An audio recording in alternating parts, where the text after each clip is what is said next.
자, 6월 고2 모의고사 비문학 파트입니다. 세금과 관련된 지문 보도록 하죠. 21에서 25번 지문이 되겠네요. 자, 내용 들어가기 전에 문제 먼저 보면 자, 내용 묻는 문제, 그다음에 가의 의미, 그리고 자, 이제 문맥의미 파악하는 게 있고요. 그다음에 이제 적용 문제가 하나 있습니다. 그리고 자, 문맥상 A와 의미가 가장 가까운 것은 25번은 바로 풀어도 되고 읽어가면서 해도 되고요. 자, 읽어가면서 해보도록 하겠습니다. 자, 보겠습니다요. 세금은 국가 또는 지방자치단체가 각종 행정 서비스 등에 필요한 경비를 마련하기 위해 어떤 대가를 지급하지 않고 납세 의무자로부터 징수하는 금전 또는 재물로서 조세 채권의 안정적인 확보와 보존을 위해 법률에 따라 강제적으로 징수한다. 자, 여기 세금에 대한 개념이 나와 있죠. 자, 여러분들이 비문학 읽어 나갈 때 어떤 그 문장 단위 또는 구 단위를 끊어서 잘 읽어 주셔야 됩니다. 지금 우리가 확인을 했지만 이만큼이 지금 한 문장이에요, 한 문장. 굉장히 길죠. 예, 그래서 좀 비문학 약한 친구들, 독해력이 약한 친구들은 좀 시간이 걸리더라도 천천히 하나씩 끊어가면서 내용을 확실하게 자기 것으로 이해를 하고 넘어가야 돼요. 이게 연습이 되면 다음엔 더 빨라집니다. 자, 계속 볼까요? 조세 채권 이행을 이해하기 위해서는 납세 의무의 정리, 확정, 소멸의 과정을 알아야 한다. 자, 그러면 첫 번째 단락은 뭐였습니까? 세금에 대한 개념을 이야기를 했고, 그래서 조세 채권의 안정적 확보 보존을 위한 강제적 징수를 한다. 이걸 하기 위해서는 뭐가 필요합니까? 납세 의무의 성립, 확정, 소멸, 요게 있어야 된다는 얘기죠. 자, 그러면 아래 내용들은 다 성립, 확정, 소멸에 대해서 이야기가 나올 겁니다. 자, 다음 단락이고요. 납세 의무는 과세 요건을 만족하면 법률상 자동으로 성립하는데 과세 요건은 세금을 낼 의무가 있는 납세 의무자, 세금의 대상이 되는 물건이나 행위인 과세 물건, 과세 물건의 수량이나 금액인 과세 표준, 과세 표준에 대한 세금의 법정 비율인 세율로 이루어져 있다. 자, 뭐가요? 과세 요건이죠. 그쵸? 그래서 이 부분에서는 과세 요건에, 과세 요건에 뭐라고 해야 되나? 뭐 구성? 네 가지로 이루어져 있었습니다. 납세 의무자, 그리고 납세 물건, 과세 표준, 세율. 납세 의무의 성립 시기는 세금별로 다른데 1년 단위를 과세 기간으로 하는 소득세는 자, 소득세는 1년 단위, 해당 과세 기간이 끝나는 때에, 상속세는 피상속인의 사망으로 상속이 개시되는 때에, 자, 상속세는 언제 한다고요? 피상속인의 사망으로 상속이 개시되는 때에 납세 의무가 성립한다. 납세 의무의 성립 시기는 법의 적용 기준이 되는 것으로 만약 세법이 개정된 후 시행되면서 별도의 경과 규정을 두지 않았다면 납세 의무가 성립한 당시의 법령이 적용된다. 자, 그러니까 세법이라는 하는 이게 법을 뭐 개정할 수 있겠죠? 고칠 수 있겠죠? 근데 개정된 후 별도 적용이 없어요. 별도의 경과 규정 두지 않으면은 납세 의무가 성립한 당시 법령으로 적용된다. 이렇게 여러분들 이해하면 될 것 같습니다. 자, 납세 의무의 성립 단계에서는 납세 의무가 아직 추상적인 상태이므로 과세관청이 과세권을 행사할 수 없다. 자, 납세 의무 성립 단계는 추상적 단계다. 그래서 과세권을 행사할 수 없다. 이렇게 되어 있어요. 아직 우리가 가가 무슨 의미인지는 여러분들 잘 와닿지는 않을 겁니다. 그래도 여러분들 문맥 의미를 통해서 충분히 잡아갈 수 있으니까 그렇게 걱정 안 해도 될 것 같습니다. 자, 다음 단락 볼까요? 그러면 납세 의무가 성립되었다면 납세 의무를 확정해야 세금을 징수할 수 있는데 납세할 세액과 납부 기한 등이 정해지는 것을 납세 의무의 확정이라고 한다. 자, 납세 의무 확정이 뭐라고요? 바로 윗부분 세액과 기한 등이 정해지는 것. 자, 그리고 뭐뭐라고 한다. 자, 바꿔쓰기죠? 뭐뭐라고 한다. 이 부분. 25번. 저 꽃을 금강초롱이라고 하지. 김도희는 올해 벼 수십 섬을 했다. 우리는 내일 다시 만나기로 하고 헤어졌다. 그는 시내에서 조그만 음식점을 하나 하고 있다. 수학 여행이라고 하면 제주도가 제일 먼저 생각난다. 자, 그럼 누가 봐도 답 1번이죠. A에서 말하는 것은 뭐뭐라고 하다. 이렇게 또 명칭이나 호칭을 말하는 거잖아요. 그쵸? 어, 여러분들이 이런 문제 풀 때, 문맥상 문제 풀 때는 사전적 의미가 아니기 때문에 한번 바꿔서 넣어보면 됩니다. 바꿔서 이 말이 되는지 안 되는지 보면 되고, 그래서 선지 1, 2, 3, 4, 5번 중에서 여러분들 명칭이나 호칭으로 지정되는 것.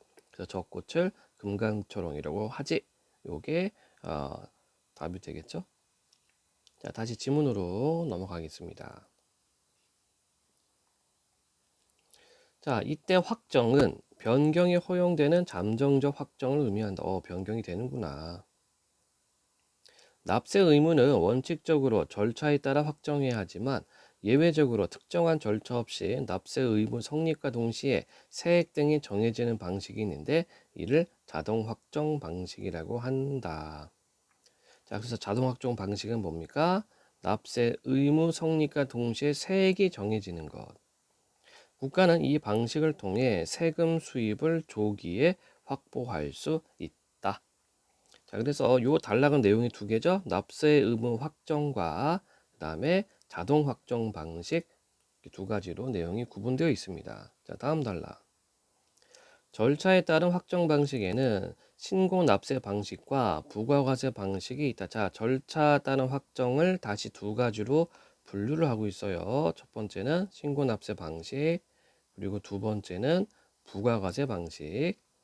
이 두 방식은 납세 의무자가 과세 표준 신고서를 제출하는, 즉 신고를 한다는 점에서 동일하나 이후의 절차는 다르다. 신고 납세 방식은 납세 의무자 스스로 해당 세금의 세액을 계산하여 신고함으로써 납세 의무를 확정하는 것이다.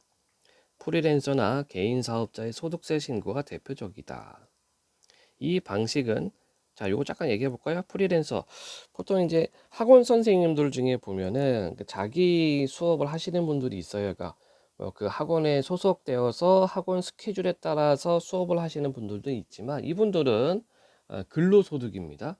그런데 어떤 학원에 소속은 되어 있지만 뭐 수업이나 시간표를 이렇게 본인들이 정해서 하시는 분들이 있어요. 그런 사람들은 프리랜서예요. 예. 그리고 이제 개인 사업자들, 뭐 여러분들 연예인들, 뭐 가수나 또는 이렇게 뭐 배우들, 영화 배우들, 뭐 탤런트들 이런 사람들은 프리랜서입니다. 자, 이 방식은 납세 의무자 스스로 납세 의무를 확정하기 때문에 국민의 재정권 행사라는 측면에서 본다면 다른 방식보다 더 민주적인 방식으로 여겨진다. 그렇죠? 납세 의무자가 스스로 이거를 신고하고 확정하는 거니까. 신고납세 방식의 1차적인 확정권은 납세 의무자에게 있다. 하지만 납세 의무자가 미신고하거나 자진신고했으나 법률을 위반한 경우 등이 발견되면 세무조사를 거쳐 과세관청에서 세액을 결정할 때에 2차적으로 납세 의무가 확정되고 1차적으로 확정된 납세 의무는 효력을 상실한다. 자, 이게 무슨 말이냐면요.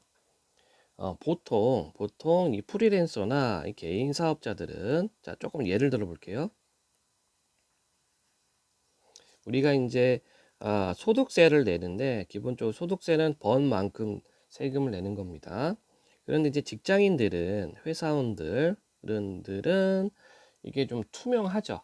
예. 왜냐면은 한 달에 얼마 번다는 게 그 회사에서 매월 회사에서 매월 회계 처리를 해요. 장부 처리를 합니다. 직장인들은. 그래서 이제 예를 들어서 연말 정산을 할 때, 연말 정산이라는 건 뭐냐면 1년마다 이제 소득에 관련된 세금을 내는데 이걸 연말에 정산한다고 해서 연말정산이에요. 그래서 직장인들은 이제 1월부터 12월까지 자신의 소득에 대한 세금을 연말 정산을 해요. 12월에. 그리고 1월 또는 2월에 이것에 대해서 세금을 더 낼 수도 있고 더 많이 번 사람 낼 수도 있고 적게 낸 사람은 이렇게 세금이 적은 사람은 세금을 적게 낼 수 있고 또는 돌려받을 수도 있어요. 이런 개념입니다. 자, 그런데 프리랜서나 사업자 같은 경우에는 이게 매월 자기가 버는 돈을 이렇게 뭐 장부를 기록을 하거나 안 할 수도 있거든요. 그럴 때는 이제 5월 달에 매월 5월 달, 그러니까 5월 1일부터 31일까지 이 연말정산을 따로 합니다. 이거를 종합소득세라고 해요. 종합소득세. 이거를 하는데 이때 있는 종합소득세는 본인들이 알아서 신고를 하는 겁니다. 그런데 만약에 자기가 어, 번 돈보다 적게 신고를 한다거나 미신고를 할 때가 있겠죠. 그렇죠? 그러면 정부 입장에서는 세금을 걷어들여서 어떤 행정 집행이나 행정 사업을 해야 되는데 돈이 간 거치면 안 되잖아요. 그치? 그래서 1차로 이렇게 확정이 번 돈을 신고해서 확정했다 하더라도 이게 조금 누락된 것들이 많이 있다, 빠진 게 많이 있다 그러면은 정부에서 다시 2차로 확정을 짓습니다. 이게 그 내용이에요. 지금 이쪽 내용이. 그래서 1차적으로 확정된 납세 의무, 이거는 이제 신고한 거죠. 프리랜서나 개인 사업자가 자진 신고한 겁니다. 스스로 작성한 거야. 그게 상실하죠. 왜냐면 빠져 있거나 법률적으로 문제가 있으니까. 이런 내용이 되겠습니다. 자, 다음 부가과세 방식은 납세 의무 확정권을 과세관청에만 부여하는 것으로 납세 의무자의 신고를 토대로 이상이 없으면 과세관청이 확정한다. 만약 신고에 탈루는 이제 세금을 덜 내게끔 하는 겁니다. 세금을 안 내려고 뭐 이렇게 소득을 누락시키거나 뭐 이런 것들이에요. 만약 신고에 탈루 정황이 발견되면 과세과청이 추가 조사해서 세액을 확정한다. 이 방식에서 납세 의무자 신고는 협력 의무로서 확정 효력은 가지지 못한다. 그렇죠? 똑같죠? 납세 의무자 신고는 확정 효력은 가지지 못한다. 위에 있는 내용과 비슷한 방식으로 보면 되겠습니다. 과세관청은 세액을 결정하여 납세 의무자에게 통지하고 그 납세 고지사가 납세 의무자에게 도달했을 때 납세 의무의 확정 효력이 발생한다.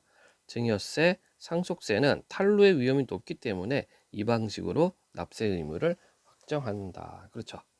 뭐 부모님으로부터 물려받는 것 또는 부모님이 돌아가셔서 재산을 물려받을 때 세금 탈루를 할 수 있기 때문에 이 방식, 부가과세 방식으로 한다라고 명시가 되어 있습니다. 자, 그런데 신고 의무가 있는 납세 의무 확정 방식에서 신고해야 할 세액보다 적게 신고한 경우에는 수정 신고를 해서 이를 바로잡으면 되는데 과세 표준 신고세의 법정 신고 기한으로부터 2년이 지나기 전에 하면 과세 신고 가산세를 감면받을 수 있다. 반대로 신고해야 할 세액보다 많이 신고했다면 관청을 상대로 경정을 청구할 수 있다. 경정 청구는 수정 신고와 마찬가지로 원칙적으로 과세 표준 신고서를 법정 신고 기한까지 과세관청에 제출한 경우 한해서 과세관청의 경정 통지가 있기 전까지만 가능하고 과세 표준 신고서의 법정 신고 기한으로부터 5년이 지나기 전에 해야 한다. 자, 그래서 여기서는 두 가지가 있었죠. 그렇죠? 수정 신고. 어디 보자. 내용이 두 개밖에 없어요. 수정 신고. 말이 조금 어려서 그렇지. 이 단락은 수정 신고와 경정 청구 두 개가 있습니다. 수정 신고는 뭐라고요? 내가 세금을 조금 소득을 좀 누락시킨 것 같아. 소득을 좀 누락했어요. 그래서 이것을 다시 수정하는 겁니다. 그래서 이건 언제까지? 2년이 지나기 전까지. 그다음에 경정 청구는 내가 세금을 좀 많이 낸 것 같아요. 그렇죠? 세금을 너무 많이 낸 것 같아서 이것을 조금 이렇게 뭐라 해야 되나 다시 좀 올바르게 좀 고쳐달라. 그래서 내가 낸 세금을 좀 돌려달라라고 신청하는 겁니다. 그래서 요거는 기한이 5년까지 요겁니다. 그러니까 내용은 요거밖에 없어요. 근데 좀 말이 어휘가 여러분들이 조금 어려워서 저기 지금 이렇게 분석을 할 때 좀 힘들 수 있지만 기본 맥락만 잡아가면은 뭐 크게 어려운 글은 아닙니다. 자, 마지막 단락이고요. 확정 효력이 발생된 세금은 누구든지 납부하기만 하면 납세 의무가 소멸된다. 비록 납부하지 못했다 하더라도 다른 세금에서 환급금이 발생하는 경우에는 과세관청의 직권으로 미납 세금에 먼저 충당함으로써 납세 의무가 소멸하기도 한다. 이렇게 되어 있습니다. 자, 여러분들 참고로 이제 환급에 대해서 좀 얘기를 해줄게요. 이게 뭐냐면 아까 직장인 얘기를 들었죠. 그러니까 요렇게 납세 의무 확정을 할 때 자동 확정 방식이라는 게 있는데, 자, 자동 확정 방식을 왜 하는 겁니까? 세금 수입을 조기 확보하는 거죠. 그죠? 어, 그런데 이 방식을 쓰다 보면은 좀 문제가 생길 수가 있어요. 어떤 문제냐면, 예를 들어서 뭐 보통 직장인들 같은 경우에는 자신의 월급에서 매월 받는 월급에서 이제 세금을 공제를 해요. 그러니까 소득세가 공제되고 있어요. 소득세가 이미 이렇게 빠져나갑니다. 월급에서. 이거를 1월부터 12월까지 빠져나가요. 그런데 A라는 사람이 낼 세금이 뭐 100만 원이라고 합시다. 100만 원이라고 하는데 월급에서 빠져나가는 세금을 총 토탈 치니까 합쳐 보니까 빠져나가는 세금이 한 150만 원이었다. 근데 원래 이 사람이 낼 세금이 100만 원이었어요. 그러면 연말정산을 통해서 50만 원을 돌려받는 겁니다. 환급받는 거예요. 이런 방식이에요. 쉽게 얘기하면은. 그래서 여러분들이 나중에 회사에 다니게 되면은 월급 명세서가 있는데 거기에 이미 소득세랑 플러스 주민세 요거를 뗍니다. 소득세하고 주민세를 미리 떼고 월급을 줘요. 그리고 그해 마지막에 연말정산을 통해서 이 사람이 원래 진짜로 낼 세금이 얼마냐 이거랑 그리고 미리 낸 세금하고 비교를 해서 뭐 더 낼 수도 있고 아니면 돌려받을 수도 있고 요런 방식입니다. 그래서 이렇게 환급금이 발생했을 때 만약에 다른 미납세금이 있으면 그것을 먼저 충당을 하고 그리고 환급을 합니다. 자, 21번 문제 한번 보도록 하지요. 윗글의 내용과 일치하는 것은 증여세와 상속세는 납세 의무자가 탄로할 가능성이 있죠. 이게 얼마나 증여가 되고 얼마나 상속되는지를 사람들이 모르죠. 다른 사람들은 자기가 신고를 해야 되는 거기 때문에 충분히 이렇게 빼돌릴 수가 있는 겁니다. 두 번째, 세금의 대상이 되는 물건의 법정 비율을 과세 표준이라고 한다. 자, 여기서 말하고 있는 과세 표준은 뭐였습니까? 우리가 두 번째 단락이 있었나요? 어디 있었나? 네, 과세 표준이라고 하면 색깔을 달리겠습니다. 과세 물건의 수량이나 금액인 과세 표준, 즉 과세 물건의 수량과 금액이 과세 표준입니다. 근데 여기는 법정 비율이라고 했으니까 아니죠. 예, 과세 표준이 아닙니다.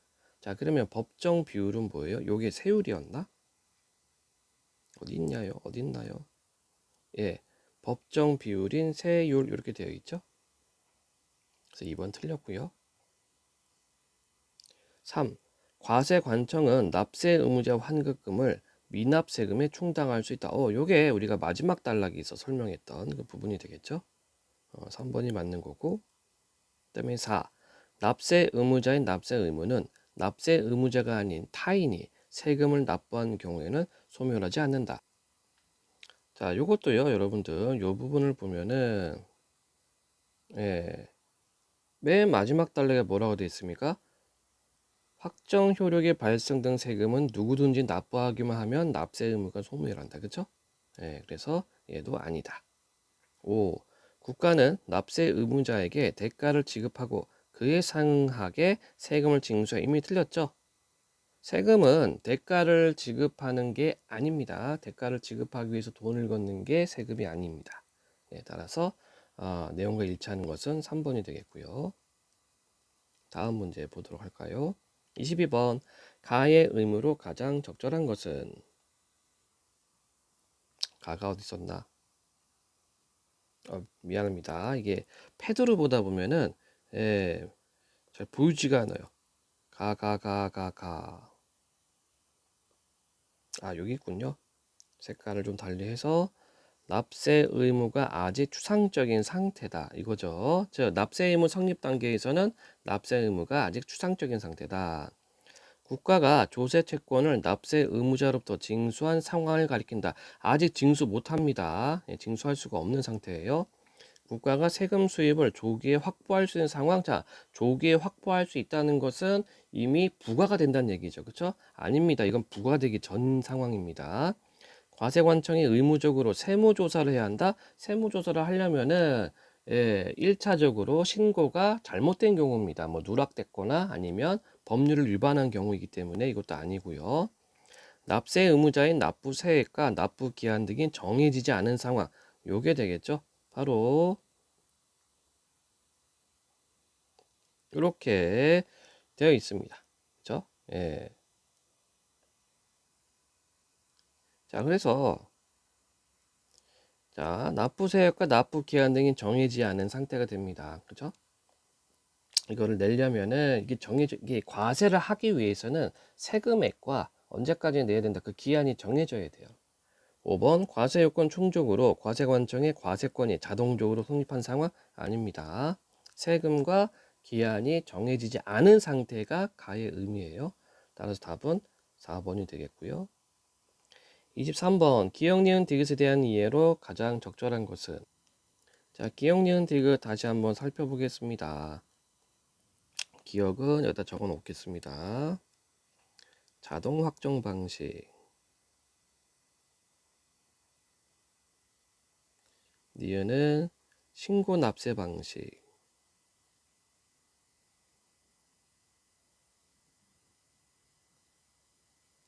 디귿은 부가과세 방식. 요 세 가지가 되겠고, 자, 1번 기역은 니은과 달리 납세 의무자가 직접 재정권을 행사할 수 있다. 아니죠. 자동 확정 방식 그냥 자동으로 되는 겁니다. 그러면 납세 의무자가 직접 재정권을 하는 것은 신고 납세 방식이죠. 니은이 됩니다. 2번 디귿은 니은과 달리 절차에 따라 납세 의무가 확정되기 때문에 더 민주적인 방식이다. 자, 더 민주적인 방식은 신고자가 납세 의무자가 직접 하는 거예요. 니은입니다. 3번 니은과 디귿 모두 납세 의무자의 신고는 협력 의무로서 강제성이 없다. 자, 니은, 디귿 부가가세 방식하고 신고 납세 방식은요 모두 절차에 따라서 신고하게 되어 있죠. 그렇죠? 그래서 강제성이 신고 협력 의무로서 강제성이 없는 게 아닙니다. 그래서 니은 같은 경우는 자, 강제성이 있죠. 왜냐하면 미신고를 하거나 또는 뭐 세금이 좀 누락되는 게 있으면은 2차 세무조사가 들어갑니다. 그리고 협력 의무는 디귿에만 해당이 되죠. 그다음에 4번 기역에 따라 납세 의무자가 신고했으나 세액에 미달하게 신고한 경우 미달 신고액은 니은으로 확정된다. 자, 기역은 자동 확정 방식이죠. 자동 확정 방식이기 때문에 신고를 안 합니다. 이거는. 예. 자, 5번 기역은 납세 의무가 성립할 때 디귿은 납세 고지서가 납세 의무자에게 도달할 때 납세 의무의 확정 효력이 생긴다. 요게 이제 지문에 있는 내용과 일치를 하죠. 그래서 1, 2, 3, 4는 아니다. 다음 문제 24번 적용 문제가 되겠네요. 적절하지 않은 것은 갑은 현재 땡땡 회사 프리랜서로 근무 중이다. 자, 프리랜서라고 명시가 되어 있습니다. 갑은 소득세를 납부하기 위해 2023년 1월 1일부터 12월 31일까지 회사로부터 받은 소득을 계산하여 과세표준신고서를 작성하고 과세관청에 제출하였다. 자, 그러면 이 프리랜서니까 위에 지문에서 어떻게 해야 됩니까? 신고 납세 방식으로 쓰는 거죠. 여기다 적어 놓을게요. 신고 납세 방식. 그러니까 아까 예를 든 방식이 되겠어요. 그런데 다음날 갑은 회사로부터 받은 소득의 일부를 빠뜨리고 신고한 사실을 알게 되었다. 예, 소득을 빼먹었네. 한편 을은 2024년 4월 30일에 피상속인의 사망으로 상속이 개시되어 재산을 물려받게 되었다. 자, 그러면은 이 아랫부분에서는 상속세와 관련된 거죠. 얘는 뭐였습니까? 네, 부가과세 방식이 되겠네요. 그쵸? 네, 얘는 부가과세 방식.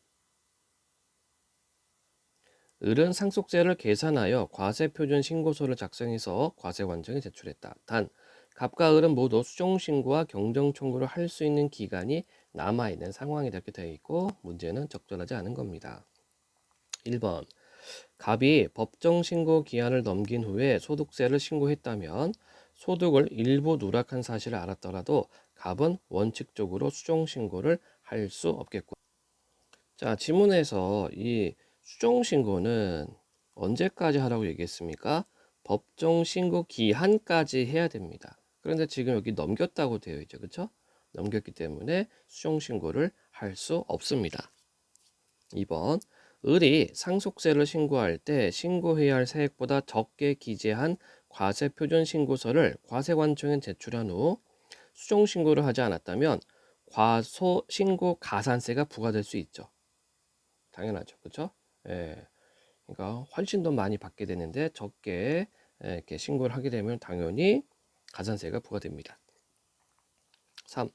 을이 신고해야 할 세액보다 많이 신고하고 과세관청인 납세 고지서를 받았다면 과세표준 신고세 법정 신고 기한으로부터 5년이 지나기 전에 경정 청구를 할 수 있겠군. 그렇죠? 경정 청구의 기한은 5년입니다. 4번. 갑과 을이 법정 신고 기한 내에 과세표준 신고서를 과세관청에 제출한 시점에서는 갑과 달리 을은 납세 의무가 확정되지는 않았겠군. 자, 우리가 갑은 어떤 신고 방식입니까? 신고납세 방식이었죠. 그렇죠? 그리고 을은 부가과세 방식이에요. 자, 부가과세 방식은요. 고지서를 받아야 된다라고 지문에서 얘기를 했습니다. 자, 색깔을 좀 달리 해볼까요? 자, 여기 납세 고지서가 납세 의무자에게 도달했을 때 납세 의무의 확정 효력이 발생한다 이렇게 되어 있고, 자, 반면에 신고납세 방식은 어떻습니까? 신고납세 방식은 신고를 하게 되면은 여기 있죠. 납세 의무자가 스스로 해당 세금의 세액을 계산해 신고함으로써 납세 의무를 확정 이렇게 되어 있습니다. 그렇죠? 그러니까 24번에서 보자면은 갑은 신고를 하게 되면은 이제 의무가 확정이 되는 거고, 을은 이제 그 신고를 하고 그다음에 과세관청에서 고지서를 받아야지만 납세 의무가 확정되는 겁니다. 자, 5번. 개정된 세법이 2024년 5월 2일에 시행되면서 별도의 경과 규정을 두지 않았다면 갑과 을은 개정 이후의 세법을 적용하여 세액을 신고하고 납부해야겠다. 자, 이 갑은 과세 기간이 끝나면, 그렇죠? 과세 기간 끝나면은 이제 세금 그 납부 의무가 주어지는 거고, 을은 상속세이기 때문에 상속이 개시되면 그때 납부 의무가 발생이 됩니다. 따라서 이 개정된 세법이 2024년 5월 2일에 시행됐잖아요. 그렇기 때문에 갑의 경우는 2023년 1월 1일, 12월 31일까지의 소득세에 관련된 거기 때문에 갑은 이제 확정 신고 뭐랄까 세금 납부 의무를 가지게 되는데, 을은 24년 4월 30일에 상속이 개시되었다고 되어 있죠. 그래서 을은 어떤다? 상속세를 계산하고 과세표준 신고서를 작성해서 과세관청에 제출한다고 얘기를 했습니다. 그러니까 을의 경우에는 이제 개정된 5월 1일에 시행되는 요 세법을 따르면 되고요. 반면에 갑은 그 전에 세법을 따르면 됩니다. 그래서 5번이 적절하지 않은 설명이 되겠습니다. 자, 세금과 관련된 건 조금 복잡할 수가 있어요, 여러분들. 복잡할 수 있는데 기본적인 개념을 조금 알고 있으면은 좀 더 쉽게 접근할 수는 있습니다.